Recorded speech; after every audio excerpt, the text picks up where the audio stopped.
তোমরা যারা বিদ্যাসাগর ইউনিভার্সিটির আন্ডারে অল অ্যাফিলিয়েটেড কলেজগুলির মধ্যে ফার্স্ট সেমিস্টার এনইপি স্টুডেন্ট রয়েছে, তোমরা অনেকেই আমাকে কমেন্ট করে জানতে চেয়েছিলে যে স্যার আমাদের যে এক্সাম পোস্টপোন করা হয়ে গিয়েছে 4টি পেপারে, তাহলে এই যে এক্সামগুলি কি মে মাসে হওয়ার সম্ভাবনা রয়েছে?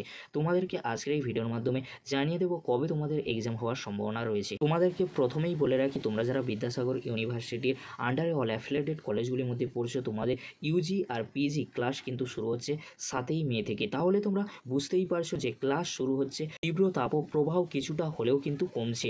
তাহলে তোমাদের এক্সাম কবে থেকে শুরু হবে? তোমাদেরকে বলে রাখি, যেহেতু লোকসভা নির্বাচন চলছে, সেই জন্য শিক্ষক শিক্ষিকারা কিন্তু প্রশ্নপত্র তৈরি করতে পারছেন না, সেই কারণে তোমাদের এক্সাম পিছিয়ে দেওয়া হয়েছে। তাহলে কবে থেকে তোমাদের ফার্স্ট সেমিস্টার এক্সাম হতে পারে তোমাদেরকে বলে রাখি, যেহেতু 7ই মে লোকসভা নির্বাচন রয়েছে, তাহলে এক্সাম হওয়ার সম্ভাবনা অনেকটাই কম। আর 13 তারিখে লোকসভা নির্বাচন রয়েছে, তাহলে এক্সাম কবে থেকে শুরু হতে পারে তোমাদেরকে বলে রাখি, 13 তারিখে অর্থাৎ 15 তারিখ থেকে 25শে মের মধ্যে ফার্স্ট সেমিস্টারে এক্সাম হওয়ার সম্ভাবনা কিন্তু প্রবল রয়েছে। তাই তোমাদেরকে বলবো তোমরা ভালো করে প্রিপারেশান নিয়ে নাও, কারণ 13 থেকে কিন্তু অনেকটাই কিন্তু গ্যাপ রয়েছে। 20 তারিখে লোকসভা নির্বাচন রয়েছে আর 25 তারিখে লোকসভা নির্বাচন রয়েছে। 15 থেকে 25-এর মধ্যে তোমাদের ফার্স্ট সেমিস্টার এনইপি স্টুডেন্টদের এক্সাম হওয়ার সম্ভাবনা প্রবল রয়েছে। ইউনিভার্সিটি ভাবনা চিন্তা করছে তারা কবে থেকে এক্সাম নিতে পারে। যখনই বিদ্যাসাগর ইউনিভার্সিটির আন্ডারে অল অ্যাফিলিয়েটেড কলেজগুলির মধ্যে শিক্ষক শিক্ষিকারা ফ্রি হবেন, প্রশ্নপত্র তৈরি করবেন, তখনই কিন্তু তোমাদের এক্সাম নেওয়া হবে। তাই তোমাদেরকে বলবো তোমরা কিন্তু ভালো করে প্রিপারেশান নিতে থাকো, কারণ 15 থেকে 25শে মের মধ্যে তোমাদের এক্সাম হওয়ার সম্ভাবনা প্রবল রয়েছে।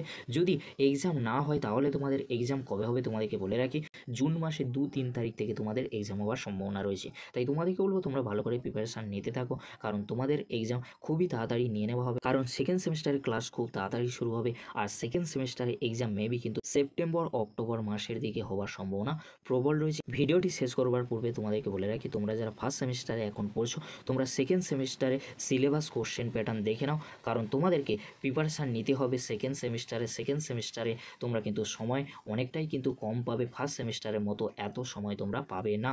সেই জন্য তোমাদেরকে বলবো তোমরা তোমাদের স্যারেদের কাছ থেকে সেকেন্ড সেমিস্টারের সিলেবাস কোশ্চেন প্যাটার্ন নিয়ে নেবে, আর তোমরা একটু একটু করে প্রিপারেশান নিতে থাকো সেকেন্ড সেমিস্টারে, তার সাথে ফার্স্ট সেমিস্টারে প্রিপারেশান নিতে থাকো। তোমরা যারা এখনও পর্যন্ত ফার্স্ট সেমিস্টারে ইএনভিএস এর সাজেশন ভিডিও দেখোনি, এই ভিডিও ডেসক্রিপশন বক্সে আমি দিয়ে দেবো। তোমরা যারা এখনও পর্যন্ত ইতিহাস মাইনর সাবজেক্টের লাস্ট মিনিট সাজেশন ভিডিও দেখোনি, এই ভিডিও ডিসক্রিপশন বক্সে আমি দিয়ে দেবো, খুব সহজে তোমরা দেখে নিতে পারবে। আর তোমাদেরকে বলে রাখি, তোমরা যারা ইতিহাস মেজর সাবজেক্টটি নিয়েছো, খুব তাড়াতাড়ি তোমাদের জন্য ভিডিও আসতে চলেছে। তাই তোমাদেরকে বলবো চ্যানেলটি অতি অবশ্যই তোমরা সাবস্ক্রাইব করে রাখো। আজকের এতটুকু, পরবর্তীতে তোমাদের জন্য খুব তাড়াতাড়ি পরবর্তী আপডেট নিয়ে ফিরছি।